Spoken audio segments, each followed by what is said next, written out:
ನಮಸ್ಕಾರ ಸ್ನೇಹಿತರೆ, ಇಂದಿನ ಈ ವಿಡಿಯೋದಲ್ಲಿ ನಾವು ಭಗವಾನ್ ಶ್ರೀಕೃಷ್ಣನ ಕೆಲವು ಅಪರೂಪದ ಕಥೆಗಳು ತಿಳಿದುಕೊಳ್ಳೋಣ ಬನ್ನಿ. ಓಂ ಶ್ರೀಕೃಷ್ಣಃ ಶರಣಂ ಮಮಃ. ಶ್ರೀಕೃಷ್ಣನ ನಾಮಸ್ಮರಣೆ ಮಾಡಿದ್ರೆ ಜೀವನದ ದುಃಖ ಕಷ್ಟಗಳು ದೂರವಾಗುತ್ತವೆ ಮತ್ತು ಮನಸ್ಸಿಗೆ ಶಾಂತಿ ಹಾಗೂ ಪರಮಾನಂದ ದೊರೆಯುತ್ತದೆ. ಹಿಂದೂ ತತ್ವಶಾಸ್ತ್ರದ ಪ್ರಕಾರ ಪ್ರತಿಯೊಂದು ದೇವತೆಗೂ ಕೆಲವು ವಿಶೇಷ ಗುಣಗಳು ಸಂಬಂಧಿಸಿದ್ದಾಗಿವೆ. ನಾವು ಭಗವಾನ್ ಶಿವನ ಬಗ್ಗೆ ಯೋಚಿಸಿದಾಗ ಧ್ಯಾನದಲ್ಲಿ ತಲ್ಲೀನನಾದ, ಶಾಂತ ಸ್ವರೂಪನಾದ, ಮಸ್ತಕದಲ್ಲಿ ಅರ್ಧಚಂದ್ರ ಧರಿಸಿದ ಶಿವನ ರೂಪ ನಮ್ಮ ಮನಸ್ಸಿನಲ್ಲಿ ಮೂಡುತ್ತದೆ. ಭಗವಾನ್ ರಾಮನ ಬಗ್ಗೆ ಯೋಚಿಸಿದರೆ ಅವರ ವಿನಯ, ಕರ್ತವ್ಯನಿಷ್ಠೆ, ನ್ಯಾಯಪ್ರಿಯತೆ ನಮ್ಮ ಗಮನ ಸೆಳೆಯುತ್ತದೆ.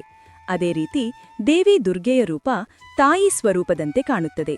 ಆದರೆ ಭಗವಾನ್ ಶ್ರೀಕೃಷ್ಣನ ವ್ಯಕ್ತಿತ್ವ ಅನೇಕ ಗುಣಗಳ ಸಂಗ್ರಹವಾಗಿದೆ. ಅವರು ಬಾಲ್ಯದಲ್ಲಿಯೇ ಪೂತನಾ ರಾಕ್ಷಸಿಯನ್ನು ಸಂಹರಿಸಿದರು.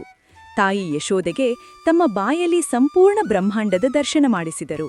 ಅವರು ನಟಖಟ ಬಾಲಕನಾಗಿ ಮಕ್ಕನ್ ಕದ್ದು ತಿನ್ನುತ್ತಿದ್ದರೂ ಕಾಲಿಯ ನಾಗನನ್ನು ಜಯಿಸಿದರು, ಗೋಪಿಯರ ಜೊತೆ ಲೀಲೆಯನ್ನು ನಡೆಸಿದರು ಮತ್ತು ನಂತರ ಕುರುಕ್ಷೇತ್ರದಲ್ಲಿ ಅರ್ಜುನನಿಗೆ ಗೀತೆಯ ಮೂಲಕ ಪರಮಜ್ಞಾನ ನೀಡಿದರು. ಧರ್ಮಗ್ರಂಥಗಳ ಪ್ರಕಾರ ಪ್ರತಿಯೊಬ್ಬ ಜೀವನೂ ಕೆಲವು ಕಲೆಗಳು ಸಹಿತ ಜನ್ಮ ಪಡೆಯುತ್ತಾನೆ. ಗರಿಷ್ಠ 16 ಕಲೆಗಳು ಹೊಂದಿದ್ದರೆ ಅವನು ಸಂಪೂರ್ಣ ಅವತಾರ ಎನ್ನಲಾಗುತ್ತದೆ. ಶ್ರೀಕೃಷ್ಣನು ಆ ಸಂಪೂರ್ಣ ಅವತಾರ. ಕಥೆ 1. ಭಕ್ತರಿಗೂ ಭಕ್ತನಾದ ಭಗವಾನ್. ಶ್ರೀಮದ್ ಭಾಗವತದಲ್ಲಿ ಕೃಷ್ಣ ಜನ್ಮಕ್ಕೆ ಸಂಬಂಧಿಸಿದ ಅನೇಕ ಕಥೆಗಳು ದೊರೆಯುತ್ತವೆ. ದೇವತೆಗಳು ಕೂಡ ಕೃಷ್ಣನ ಬಾಲರೂಪದ ದರ್ಶನಕ್ಕಾಗಿ ಯುಗಗಳವರೆಗೆ ಕಾಯುತ್ತಿದ್ದರು ಎಂದು ಹೇಳಲಾಗುತ್ತದೆ. ಒಮ್ಮೆ ಭಗವಾನ್ ಶಿವನು ಯೋಗಿಯ ರೂಪದಲ್ಲಿ ಗೋಕುಲಕ್ಕೆ ಬಂದು ಬಾಲಕೃಷ್ಣನ ದರ್ಶನ ಪಡೆದನು.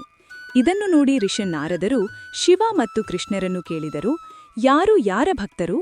ಭಗವಾನ್ ಶಿವನು ಹೇಳಿದರು, ನಾನು ಸದಾ ಕೃಷ್ಣನ ಭಕ್ತನೇ. ಅವನು ಯಾವ ರೂಪದಲ್ಲಿ ಅವತಾರ ತಾಳಿದರೂ ನಾನು ಸೇವಕನಾಗಿ ಸೇವೆ ಮಾಡುತ್ತೇನೆ. ಅದನ್ನು ಕೇಳಿ ಕೃಷ್ಣನು ನಗುತ್ತಾ ಹೇಳಿದರು, ಶಿವನು ನನ್ನ ಭಕ್ತನಾದರೆ ನಾನು ಅವನ ಭಕ್ತನಾಗಲೇಬೇಕು. ಈ ಮಾತು ಕೇಳಿ ನಾರದರು ಭಾವೋದ್ರೇಕರಾಗಿ ಇಬ್ಬರಿಗೂ ನಮಸ್ಕರಿಸಿದರು.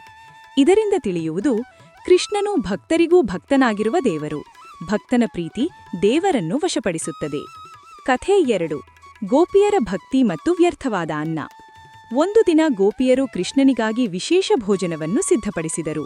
ಹಲವು ಗಂಟೆಗಳ ಶ್ರಮದ ನಂತರ ಅದನ್ನು ನಂದರಾಯನ ಮನೆಗೆ ತೆಗೆದುಕೊಂಡು ಹೋದರು. ಅವರು ಹೋಗುವಷ್ಟರಲ್ಲಿ ಕೃಷ್ಣ ಈಗಾಗಲೇ ಊಟ ಮಾಡಿದ್ದನು.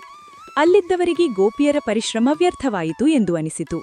ಆದರೆ ಗೋಪಿಯರು ದುಃಖಪಡುವ ಬದಲು ನೃತ್ಯ ಮಾಡಲು ಆರಂಭಿಸಿದರು. ಅವರನ್ನು ಕೇಳಿದಾಗ ಗೋಪಿಯರು ಹೇಳಿದರು, ನಾವು ಕೃಷ್ಣನು ನಮ್ಮ ಅನ್ನ ತಿನ್ನುವಾಗ ಅವನ ಮುಖದಲ್ಲಿ ಕಾಣುವ ತೃಪ್ತಿಯನ್ನು ನೋಡಲು ಬಯಸಿದ್ದೇವೆ. ಇಲ್ಲಿ ಬಂದಾಗ ಅವನ ಮುಖದಲ್ಲೇ ಆ ತೃಪ್ತಿ ಕಂಡಿತು. ಅವನು ಯಾರ ಕೈಯಿಂಡಿ ತಿಂದನು ಎಂಬುದು ಮುಖ್ಯವಲ್ಲ, ಅವನು ಸಂತೋಷವಾಗಿದ್ದಾನೆ, ಅದೇ ನಮಗೆ ಸಾಕು. ಇದೇ ನಿಷ್ಕಾಮ ಭಕ್ತಿ. ಭಕ್ತನ ಸಂತೋಷ ಈಕ್ವಲ್ಸ್ ದೇವರ ಸಂತೋಷ. ಕಥೆ 3. ಸಂಪೂರ್ಣ ಗುರುನಾದ ಶ್ರೀಕೃಷ್ಣ. ಅಭಿಮನ್ಯುವಿನ ವಧೆಯ ನಂತರ ಅರ್ಜುನನು ಪ್ರತಿಜ್ಞೆ ಕೈಗೊಂಡನು, ನಾಳೆ ಸೂರ್ಯಾಸ್ತದೊಳಗೆ ಜಯದ್ರಥನನ್ನು ಕೊಲ್ಲುತ್ತೇನೆ, ಇಲ್ಲವಿದ್ದರೆ ಆತ್ಮಹತ್ಯೆ ಮಾಡಿಕೊಳ್ಳುತ್ತೇನೆ. ಕೌರವರು ಜಯದ್ರಥನನ್ನು ಅಡಗಿಸಿದರು. ಜೊತೆಗೆ ಅವನ ತಂದೆ ವರ ನೀಡಿದ್ದನು, ಯಾರು ಜಯದ್ರಥನನ್ನು ಕೊಲ್ಲುತ್ತಾರೋ ಅವರ ದೇಹ ಚೂರುಚೂರಾಗುತ್ತದೆ. ಇದು ಅರ್ಜುನನಿಗೆ ಅಸಾಧ್ಯ ಸ್ಥಿತಿ. ಆಗ ಕೃಷ್ಣನು ಸುದರ್ಶನ ಚಕ್ರದಿಂದ ಸೂರ್ಯನನ್ನು ತಾತ್ಕಾಲಿಕವಾಗಿ ಮರೆಮಾಡಿದನು. ಕೌರವರು ಸೂರ್ಯಾಸ್ತವಾಗಿದೆ ಎಂದು ಭಾವಿಸಿ ಜಯದ್ರಥನನ್ನು ಹೊರಗೆ ಕರೆದು ತಂದರು. ಅಷ್ಟರಲ್ಲಿ ಕೃಷ್ಣನು ಸೂರ್ಯನನ್ನು ಮತ್ತೆ ಕಾಣುವಂತೆ ಮಾಡಿದನು. ಅರ್ಜುನನಿಗೆ ಹೇಳಿದರು, ಅವನ ತಲೆ ಅವನ ತಂದೆಯ ಮಡಿಲಿನಲ್ಲಿ ಬೀಳುವಂತೆ ಬಾಣ ಹಾರಿಸು. ಅರ್ಜುನನು ಹಾಗೆಯೇ ಮಾಡಿದನು. ತಂದೆ ಭಯದಿಂದ ತಲೆಯನ್ನು ನೆಲಕ್ಕೆ ಬಿಟ್ಟಾಗ ವರದ ಪರಿಣಾಮವಾಗಿ ಅವನ ದೇಹವೇ ಚೂರುಚೂರಾಯಿತು. ಇಲ್ಲಿ ಕೃಷ್ಣನು ಕೇವಲ ದೇವನಲ್ಲ, ಜೀವನಗುರು, ಸಂಕಷ್ಟದಲ್ಲಿ ಮಾರ್ಗದರ್ಶಕ. ನಮ್ಮ ಜೀವನಕ್ಕೆ ಸಂದೇಶ. ಜೀವನದಲ್ಲಿ ಸುಖ ದುಃಖ ಎರಡೂ ಅನಿವಾರ್ಯ. ಆದರೆ 1. ಗುರುವಿನ ಮಾರ್ಗದರ್ಶನ, 2. ಭಕ್ತಿಯ ಶಕ್ತಿ, 3. ಶರಣಾಗತಿಯ ಮನೋಭಾವ. ಇವು ಇದ್ದರೆ ಅಸಾಧ್ಯವೂ ಸಾಧ್ಯವಾಗುತ್ತದೆ. ಈ ವಿಡಿಯೋ ನಿಮಗೆ ಇಷ್ಟವಾದರೆ ನಿಮ್ಮ ಅಭಿಪ್ರಾಯಗಳನ್ನು ಕಮೆಂಟ್ ಮೂಲಕ ತಿಳಿಸಿ. ನಮ್ಮ ಚಾನೆಲ್ ಅನ್ನು ಸಬ್ಸ್ಕ್ರೈಬ್ ಮಾಡಿಕೊಳ್ಳಿ. ಧನ್ಯವಾದಗಳು ಸ್ನೇಹಿತರೆ.